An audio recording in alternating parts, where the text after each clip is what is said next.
किया है उन पे कभी मराठी का सवाल ही उठाते नहीं है। तो इनकी दोगली बातें हैं भाई साहब, दोगली बातें हैं बहनों। तो मेरी गुजारिश है कि जो कांग्रेस बात कर रहा है, जो आज मल्लिकार्जुन खड़गे बात कर रहे हैं कि अगर ये सत्ता में आएंगे तो SC ST मुसलमानों को एक गुलाम बनाएंगे, मैं मल्लिकार्जुन खड़गे से सवाल करना चाहता हूं, क्या 55 साल आपके साथ संविधान था, तो क्या आपने अनुसूचित जाति के लोगों को मालक बनाया? क्या आपने मुसलमानों को मालक बनाया? आपकी हमारी आजादी, हमारी आबादी।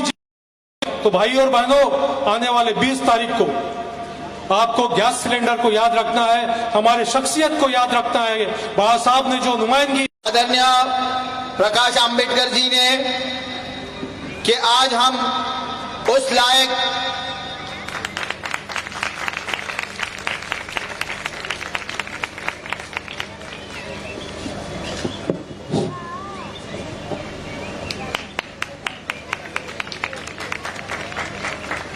अफजल भाई आगे बढ़ो, हम आपके साथ हैं। अफजल भाई आगे बढ़ो। वंचित बहुजन आघाडीचा विजय सो, डॉक्टर बाबासाहेब आंबेडकरांचा विजय सो। मैं बहुत कम टाइम में अपनी बात रखूंगा क्योंकि हमने मंच पे बैठे हुए सभी की बात सुनी और हमारे स्पेशल डिग्निटरी जनाब प्रकाश आंबेडकर जी को हम सुनने आए हैं। ये आवाम उनको सुनना चाहती है। मैं बस कुछ लफ्जों में अपनी बातों को पूरा करूंगा। मैं आप लोगों में से एक बच्चा हूं और उसके लिए मौका मुझे आदरणीय प्रकाश आंबेडकर जी ने दिया। आज मुझे उस लायक समझा जब मुझे साहब का सुबह सुबह फोन आया आदरणीय प्रकाश आंबेडकर जी का कि दाऊदानी आपको यहां से लोकसभा का इलेक्शन लड़ना है। तो मैं कुछ सेकंड के लिए एकदम ब्लैंक हो गया। मैंने कहा साहब इतनी बड़ी जिम्मेदारी आप मुझ पे दे रहे हो। उस वक्त साहब का एक स्टेटमेंट मेरे दिल में पूरी तरह से उतर गया। उन्होंने मुझसे फौरन पूछा कि क्या मुसलमानों के लिए कुछ चाहते नहीं हो क्या? मैंने फौरन रिप्लाई किया साहब मेरी कौम के लिए, मुसलमान कौम के लिए मैं अपनी जान भी दे सकता हूं। तो उन्होंने फौरन मुझसे कहा कि आप साउथ मुंबई कॉन्स्टिट्यूंसी से तैयारी करो और जाके फॉर्म भरो और यहां से आपको इलेक्शन लड़ना है। और साहब ने मुझे यहां का कैलकुलेशन बताया, जो हमारे दलित समाज के वोट, ओबीसी के वोट और माइनॉरिटीज के वोट, जिसमें सबसे बड़ा तबका मुसलमानों का है, अगर ये दो वोट एक साथ हो जाते हैं तो हमें साउथ मुंबई की टिकट जिताने से कोई नहीं रोक सकता है। ये उनका कैलकुलेशन था। और आज मेरे मुसलमान भाई ये भूल गए कि बाबरी मस्जिद किसने शहीद की थी? वही रजत शर्मा ने आपकी अदालत में इनके बड़े नेता से सवाल किया था। शायद वो प्रोग्राम अगर आप किसी के ज़हन में है तो आपको वो याद आ रहा होगा। रजत शर्मा ने उनसे एक सवाल किया था कि आपके लोगों ने बाबरी मस्जिद को शहीद किया, तो उनका जवाब क्या था? शायद आप किसी में से लोगों को याद होगा। उनका जवाब ये था भाइयों, उनका जवाब ये था मेरी बहनों, कि हमको फख्र है कि हमने बाबरी मस्जिद को गिराया। हमारे लोगों पे हमको फख्र है कि हमने उस बाबरी मस्जिद को गिराया। तो आप लोग चाहते हो आने वाले वक्तों में और हमारी मस्जिद और मदरसे गिरे? क्या आप ये चाहते हो? आप लोग जवाब दीजिए, क्या आप ये चाहते हो? जब इनको वोट लेना रहता है तो ये मुसलमान को इतना प्यार से बिहेव करते हैं, इतना प्यार से ट्रीट करते हैं कि मुसलमान हमको वोट दे दे। जब मुसलमान वोट दे देता है तो ये अपने घरों में जाके बैठ जाते हैं। एक बार भी हमारी गली में आया, ऐसे इंसान को हमने वोट दिया, ऐसे शख्स को हमने वोट दिया कि जो मुसलमानों को, ना उनकी गली को, ना उनके मोहल्ले को, ना उनकी मस्जिदों को, ना उनके मदरसों को कभी पूछने आया कि आपको क्या मुसीबत है, क्या प्रॉब्लम है, बल्कि ये लोग वोट लेने के बाद आज उनके साथ कुछ दलालों घूम रहे हैं जो मुझ पे आरोप लगाते हैं कि मैं मुसलमान के वोट खा के इंडिया अलायंस को हराना चाहता हूं।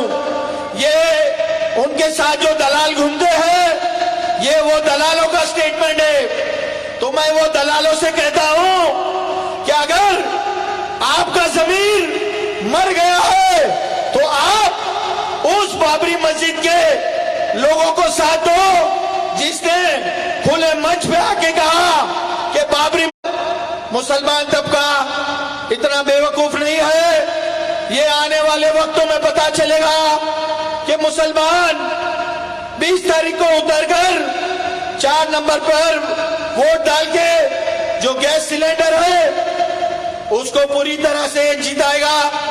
ये मुसलमान अपना ज़मीर देख लेना जब बटन दबाओगे तो, कि अगर तुम कोई और गलत बटन दबाए तो हमारी मस्जिद और मदरसे और खराब हो गए और शहीद हो गए आने वाले वक्तों में। ये शख्स जो हमारे बीच में बैठे हैं, आदरणीय प्रकाश आंबेडकर जी, जिन्होंने नुपुर शर्मा के मैटर पे, फिलिस्तीनियों पे, जब फिलिस्तीनियों पे जुल्म हो रहा था तो ये शख्स थे जिन्होंने स्ट्रेट फॉरवर्ड कहा कि हम आजाद मैदान में प्रोटेस्ट करेंगे, आपको जो करना है कर लो, हमें अरेस्ट कर लो, पर हम जुल्म होने नहीं देंगे। ये वो शख्स है। तो लोग बस इस बात को याद रखना कि मुसलमान का कोई भी मुद्दा हो, कोई भी बात हो, सबसे पहले इनके घर से, इनके घरानों से आवाज उठती है। तो मेरे भाई, मेरे पास वक्त बहुत कम है, हम आदरणीय प्रकाश आंबेडकर जी को सुनना चाहते हैं और इसी के साथ मैं अपनी बात को पूरा करते हुए आपसे गुजारिश करता हूं, आने वाले 20 तारीख को आपको गैस सिलेंडर का बटन दबाना है। सीरियल नंबर 4 है, अफजल लौदानी। जय हिंद, जय भारत, जय भीम। हमारे आपके हर दिल अजीज प्रत्याशी बहुजन अघाड़ी, जिनका चुनाव निशान गैस सिलेंडर है, आज जब गैस सिलेंडर की बात आती है तो लोगों के आंखों से आंसू निकल आते हैं, फौरन अपने पर्स पे हाथ चला जाता है कि आज गैस सिलेंडर हमें रुला रहा है। अगर आप अफजल भाई को जिता के लाते हो तो इंशाल्लाह मेरा वादा है कि गैस सिलेंडर की कीमतें कम हो जाएंगी। अब मैं उस शख्सियत को आवाज देने जा रहा हूं, शख्स को नहीं, शख्सियत को आवाज देना जा रहा हूं। शख्स के कुछ लोग चाहने वाले होते हैं, लेकिन शख्सियत एक शख्सियत होती है कि न खौफे बर्क न खौफे शरर लगे है मुझे। ये 4 मिसरे आदरणीय प्रकाश आंबेडकर साहब की नज़र करता हूं कि न खौफे बर्क न खौफे शरर लगे है मुझे, बस अपने बाग के फूलों से डर लगे है मुझे। और प्रकाश आंबेडकर साहब कहते हैं कि मैं एक फूल हूं, किस किस के होंठ तक पहुंचूं, गजब की प्यास लिए हर बशर लगे है मुझे। हर शख्स चाहता है कि प्रकाश साहब हमें मिल जाए, प्रकाश साहब हमें मिल जाए, लेकिन जो सीधा होगा, जो जालिम होगा, जो जालिम नहीं होगा, जो मजलूम होगा, जो मजलूम का चाहने वाला होगा, उसी से प्रकाश साहब से मुलाकात हो सकती है, ख्याल मिल सकते हैं। हमारा मुल्क गंगा जमुनी तहजीब का गहवारा है, भारत रत्न डॉक्टर भीमराव बाबा साहब अम्बेडकर ने हमें दुनिया का सबसे ताकतवर जमहूरी आइन दिया है, जिसके तहत सभी जात धर्म को अपने मजहबी रसूमात अकीदे पर आजादाना तौर पर अमल करने का इजाजत मिला है। वहीं आजादी के बाद कुछ समाज लोगों ने अपनी रहनुमाओं को शान में गुस्ताखी का जदीद हरबा अपना लिया है, जिसकी कानूनी रोकथाम के लिए डॉक्टर भीमराव बाबा साहब अम्बेडकर के पोते और वंचित बहुजन अघाड़ी के मुसलमानों को टिकट देकर बहुजन अघाड़ी के राष्ट्रीय वंचित बहुजन आघाडीचा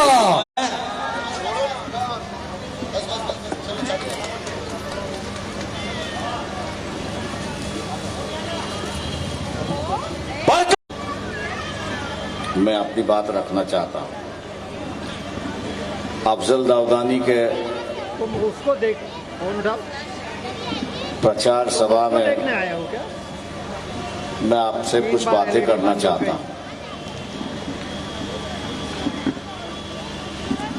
मुस्लिम समाज की ओर से हमेशा शिकायतें ही चलती रहती।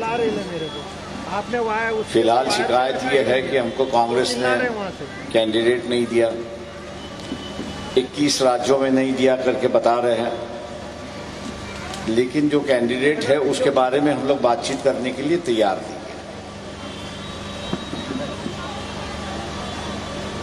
सवाल यह है कि पिछले 10 सालों में यहाँ की जो राजनीति है वो एक अलग किस्म की राजनीति रही, और वो अलग किस्म की राजनीति ये रही कि यहाँ की धार्मिक राजनीति की शुरुआत हुई, और जो गैर धर्म के लोग हैं उनके साथ में ऐसे बर्ताव होने लगा कि लोग अपने आप में ही डरने लगे। जैसे किसानों का एक कानून बनाया नहीं है इसलिए हम लोग धरना पे आए। पंजाब के काले झंडे दिखाने के बाद वहां से ये हुआ कि जो आंदोलन कर रहे थे उनको कि पंजाब से जो है वो भारतीय जनता पक्ष को जो है एक भी सीट नहीं मिली, ऐसी एक परिस्थिति है।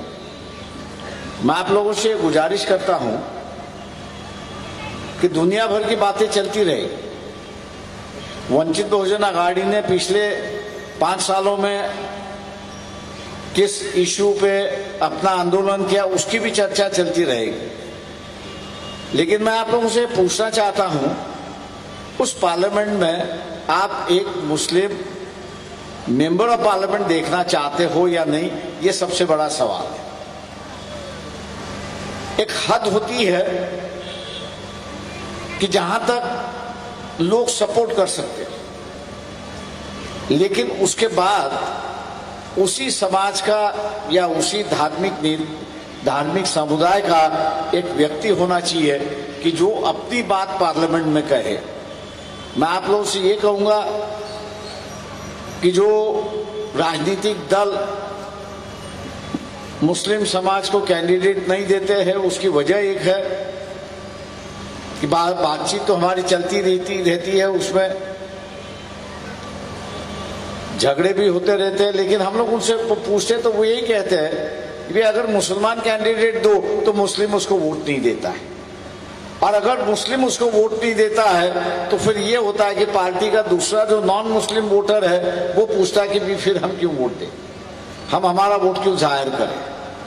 तो मैं समझता हूं कि मुस्लिम समाज ने पहला ये सीखना चाहिए कि अगर समाज का कैंडिडेट है, धर्म का कैंडिडेट है, चाहे वो जीते या हारे, उसकी हम लोग ने फिक्र नहीं करना चाहिए, लेकिन उसको वोट देना चाहिए, ऐसी एक परिस्थिति है।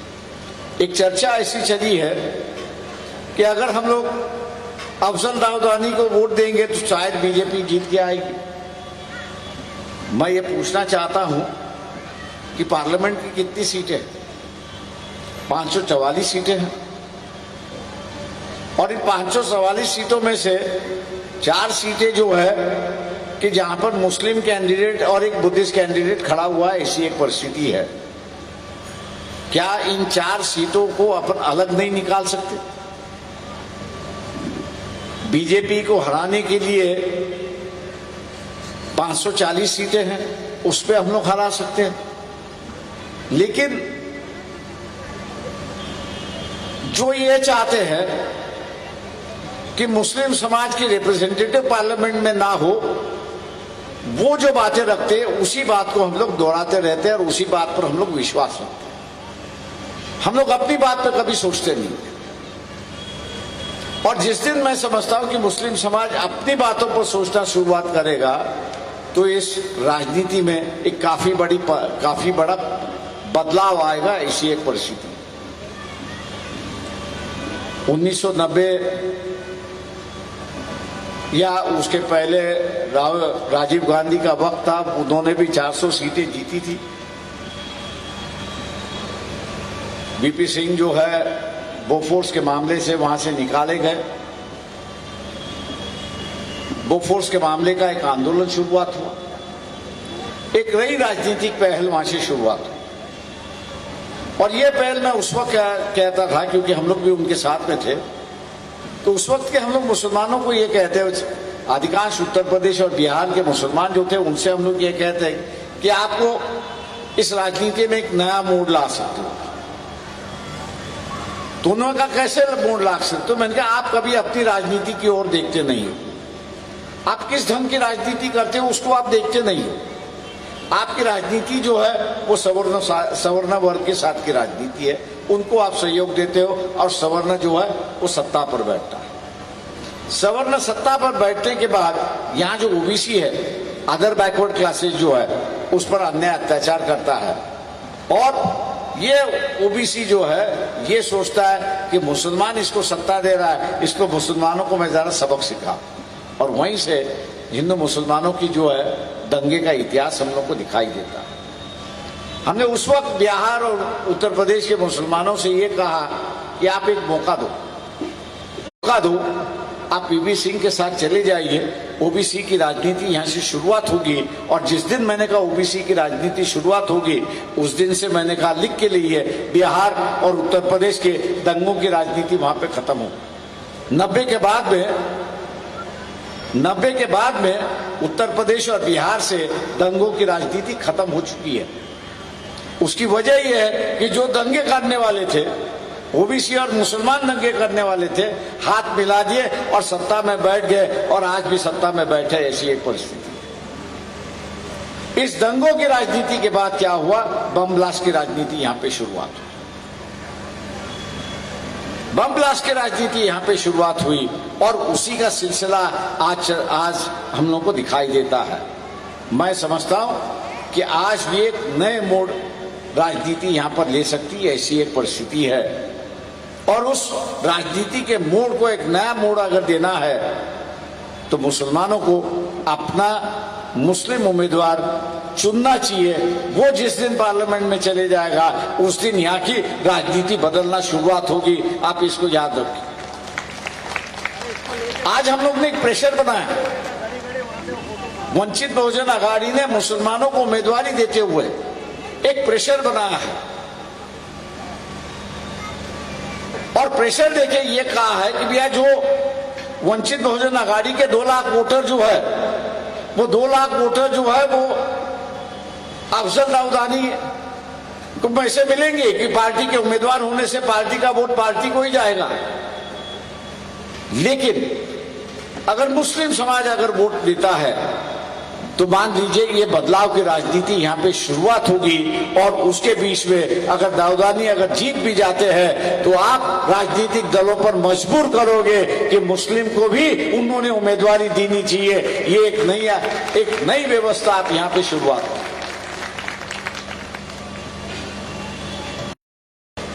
शिवसेना वाले जो है वो यही प्रचार करेंगे कि भैया आपने अगर अफजल दाऊदानी को उम्मीदवारी दी तो बीजेपी जीत के आएगी, एकनाथ शिंदे जीत के आएगा। लेकिन मैं ये पूछना चाहता हूं कि इलेक्शन के बाद आप बीजेपी के साथ जाओगे या नहीं जाओगे? ये सवाल हमारा नहीं है, ये सवाल यहाँ कुछ मुस्लिम संगठनों ने खड़ा किया हुआ है। मुस्लिम इंटेलेक्चुअल फोरम जो है उन्होंने ये सवाल खड़ा किया है कि भी आप वोट चाहते हो तो हम देने के लिए तैयार, ऐसा नहीं कि हम देने के लिए तैयार नहीं, हम देने के लिए तैयार है, लेकिन लिखित दीजिए कि आप 5 साल के लिए चुन के आने के बाद बीजेपी के साथ में जाओगे।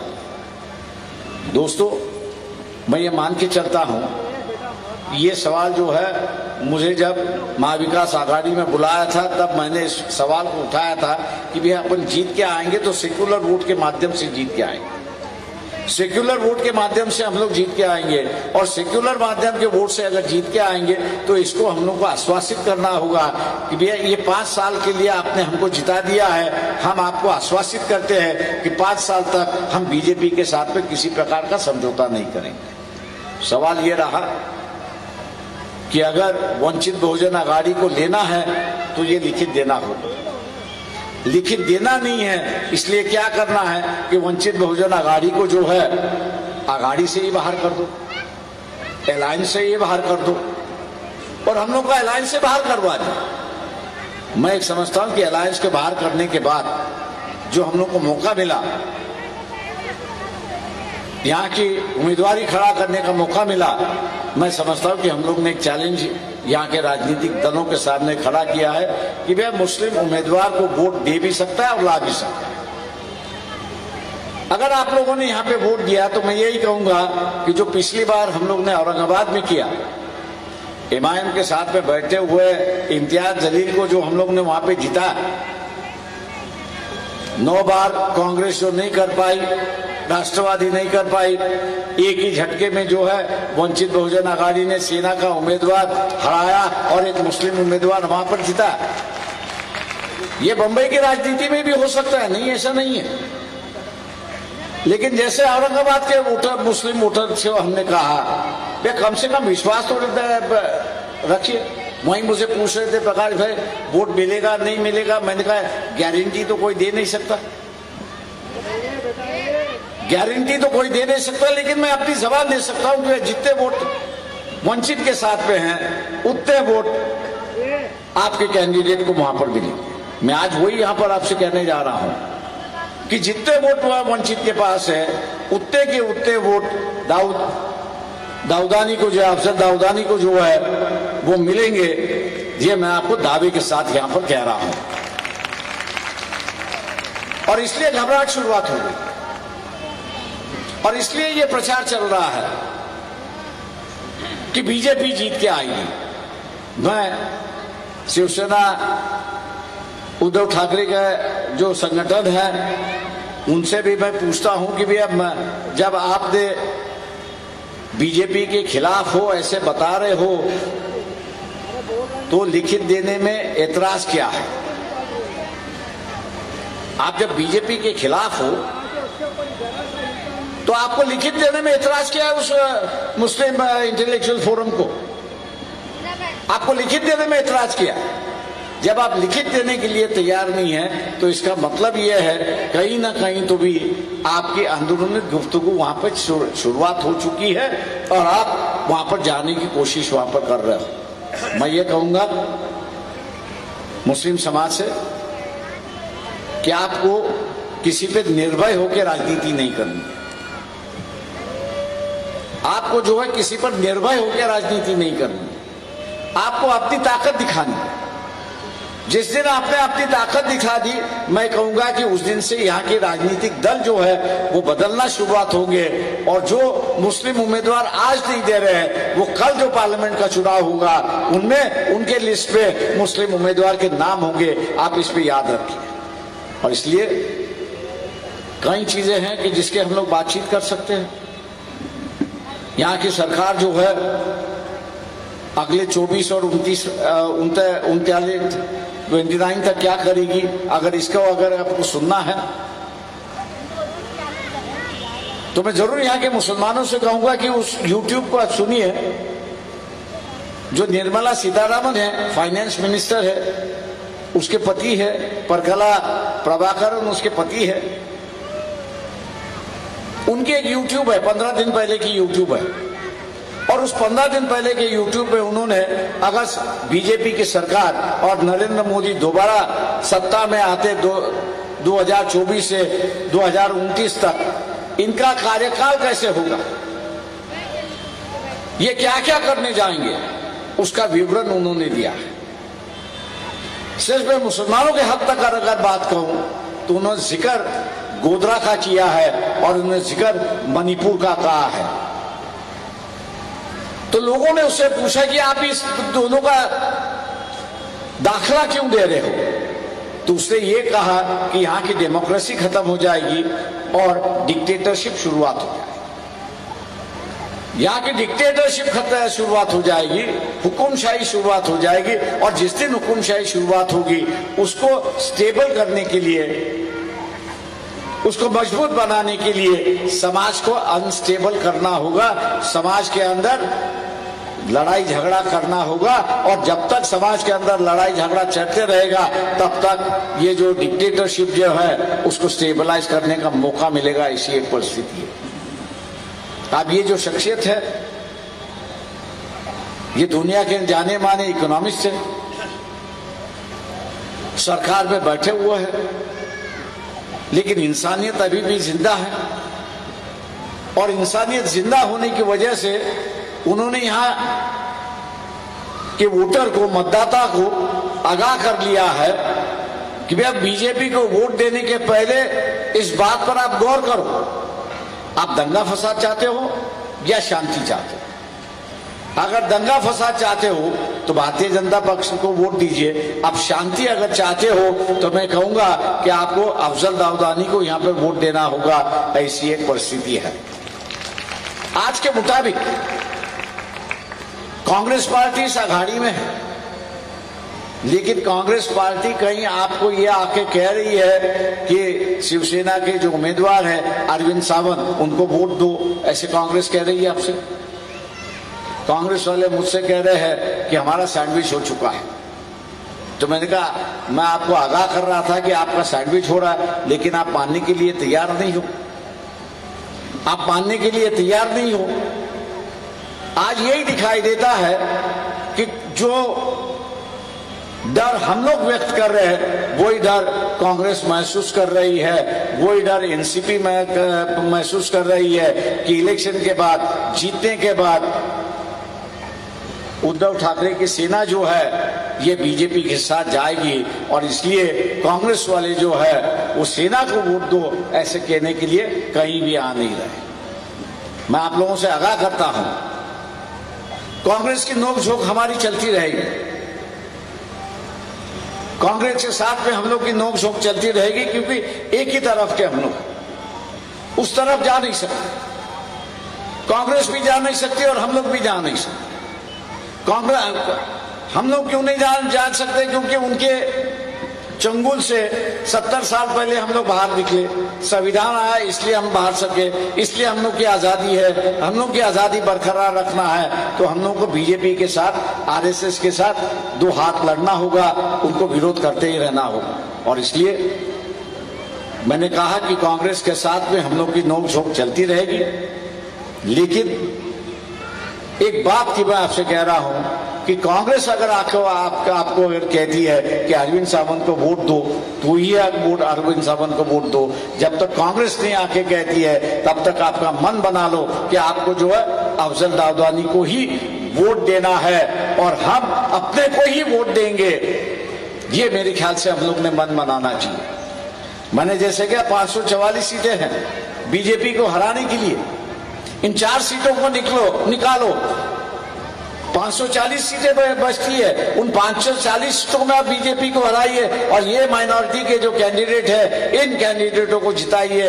यही मैं आपसे ऐलान करता हूं और उम्मीद भी करता हूं कि जो गैर प्रचार चल रहा है, वो गैर प्रचार चल रहा है, उसकी वजह भी हम लोग ने समझनी चाहिए।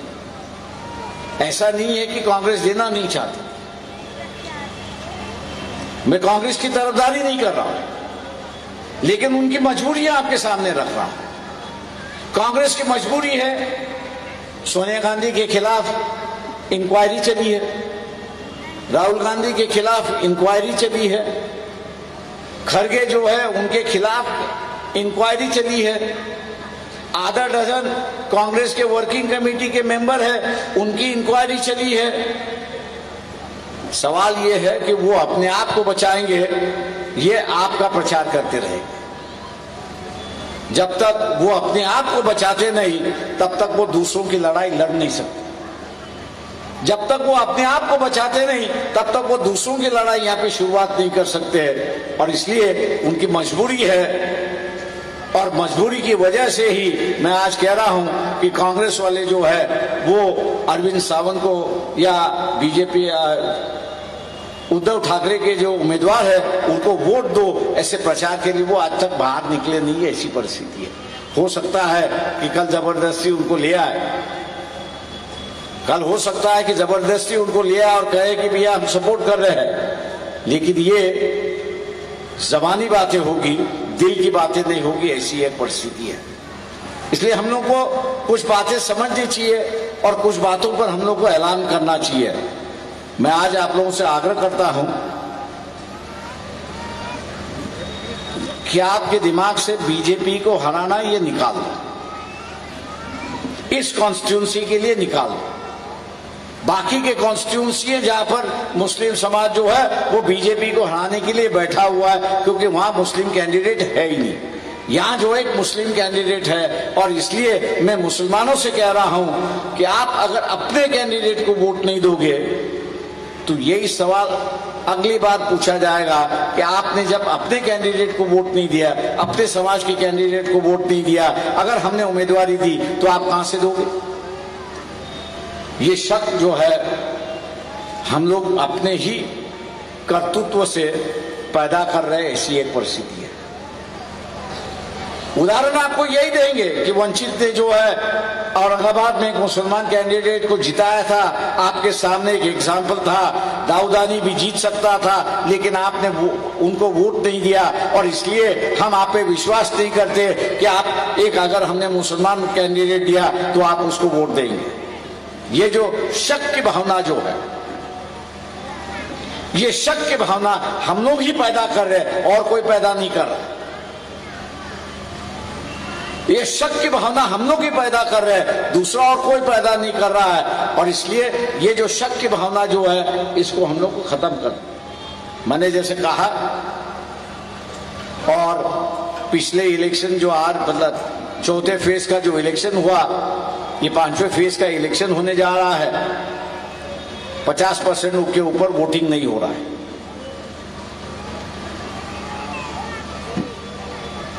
3,80,000 मुस्लिम वोटर है। मैंने जैसे कहा कि पार्टी के जो है 2 लाख वोटर्स दाऊदानी को मिलेंगे, ऐसी एक परिस्थिति है। अगर बिना सोचे और तय कर लिया कि अफजल दाऊदानी को वोट देना है, और 3 लाख वोट अगर मिल गया तो उनको 5 लाख वोट मिल गए। पिछले बार अरविंद सावंत जो जीते थे उनको 4 लाख ही वोट थे। आपका कैंडिडेट निकल सकता है, इतनी आपने दिमाग में लेना चाहिए। और इसलिए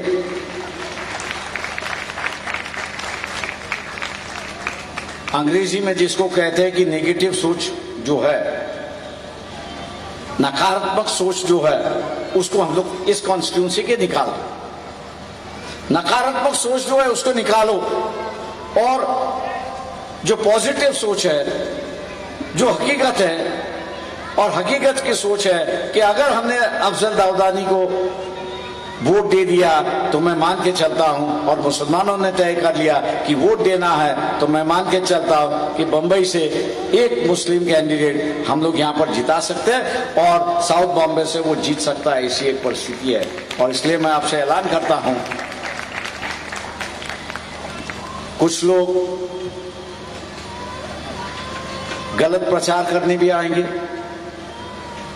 बहकाने भी आएंगे, उन पर किसी प्रकार का विश्वास नहीं रखना। उनकी किसी बातों को सुनना नहीं। उनसे इतना ही कहना है कि भी आप 450 सीटों पे जाके बीजेपी को हराइए, इस सीट को छोड़ दी, इस सीट को हम जो करना चाहते वो हम लोग वहां पर करें।